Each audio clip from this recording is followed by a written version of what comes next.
Hello, my name is Christopher Leffoltz, and I am the Vice President of Development, and this is the March 2nd, 2021 Development Group Conversation. We are into the Ides of March, which is March 15th, and in ancient Roman times, it was when debt was settled. So just a reminder about some history there, and you can find a link to the Wikipedia page associated with that. As always, we like to start with what's top of mind in this department. Big things we're thinking about since our last group conversation 8 weeks ago was Q4 OKR scoring, where we did have several successful results as well as some things to work on. We're now focused on Q1 execution as we're 1 month into it. We're focused in the areas of fulfillment, SaaS first, quality, DB scalability, and DIB training. And we have a special one in there around Culture Amp as well, which is also top of mind down at the bottom of the list for the results that we analyzed, as well as actions that we're going to take over the next few quarters, and then see how we fare in the following year. Performance reviews and total compensation is also top of mind as we went through that in the January timeframe. And we worked through all the issues associated with working on those aspects. And then we focused also on transient bugs to finish out Q4. And it was one of our fastest working groups in recorded history at GitLab. It was roughly approximately 2 months long.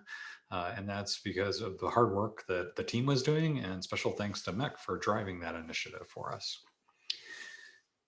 As always in development, we're focused on our narrow MR rate, which is the number of MRs per engineer that we contribute in our team. And we continue to focus in this area, and we have our performance indicator associated with that. NFS on GitLab.com is something we want to eliminate. We're continuing to work on migrating the existing data that's still in NFS, particularly around our pages portion of the application. And we are working to migrate that data and hoping to finish that out in the next month to month and a half.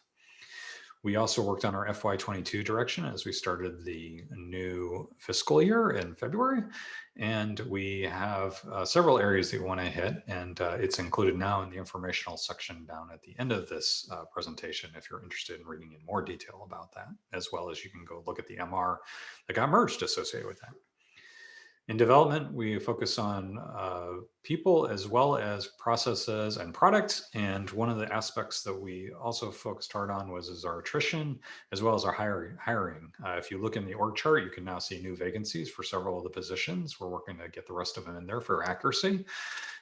In particular, I'd like to call out that we have new open positions that are based on additional budget that we're considering investing in this year. So that's pretty exciting news, as we haven't had that in a little bit of time now. With the scaling of GitLab.com, we've seen a number of large number of builds actually increasing. And because of that, we've had to work on scaling the application associated with that. So we have a number of both operational challenges that we saw with this scaling, as well as actions that we need to take based on that, as well as some quality actions that we're working and rapid actions associated with that. And as I mentioned before, the Culture Amp review and action items associated with that. To give you a flavor for the scaling that we're experiencing here on GitLab.com, specifically around builds, you can look at basically this chart. And if you notice, it's slowing down a little bit, but largely it's still an exponential curve associated with this. And what we're seeing is basically in the first, it took us 4 years and 7 months to get to 20 million, but then it only took us 1 year to get the 40 million, and then 8 months to get the 60 million. So we're seeing this rapid increase associated with this. We do see a little bit of a drop towards the end over here in this section. That's mainly around the holiday season. So that's normally expected. And another thing to note is we see stair stepping happening here, which we just haven't dug into, but my speculation is that is enterprise customers ramping at various points associated with product use. As I mentioned before, we're aggressively hiring again. We've been sitting at around between 272 and 275 in our development organization. So we've been keeping up with the attrition. Now we're going to add some additional net news associated with that. So we have a very busy first quarter of the year, as well as expecting that to fall into Q2 and potentially Q3 as well associated with that. As I mentioned, narrow MR rate is a big focus for our team, as that measures our productivity of our team. We have seen some recovery back in February, or in February, I should say, but it isn't necessarily reached the same heights that we had in the fall of last year. One thing to note here is that if you look at us year over year, we're running roughly a half to 1.5 MRs higher than we did year over year associated with this. So looking at the seasonality with vacations and other aspects of Friends and Family Day, is an example of reasons that we've seen a little bit lower rates relative to late last year, but makes sense relative to the year over year estimates. Please note that in September, assuming we have a successful contribute, we will see lower numbers than we did see in this past year's September 2020.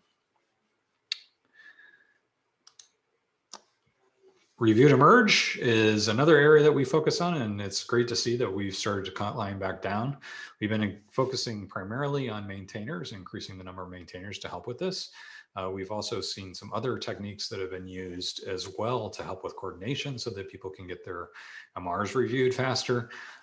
In part, we always see a rise in the November, December, and January timeframe. So it's not too surprising to see those results, and it's encouraging to see it recovering back down in February, as well as lower than last February of last year. LCP was marked as attention mainly because we still had a few pages that were above 2.5 seconds. And for the past 14 days, all 5 of our main pages for LCP measurement have been below the 2.5 second threshold. Overall, that's about 8% for the month of February, but I'm ready to mark this as okay because we've gotten below the threshold. Whether we choose to lower this or we consider to focus our energies elsewhere, that's something that we can always use feedback on associated with from both the product team as well as others in the company. But we're very encouraged by this sign and continue to work on performance overall associated with the product. I'm going to skip ahead and just talk a little bit about OKRs from Q4.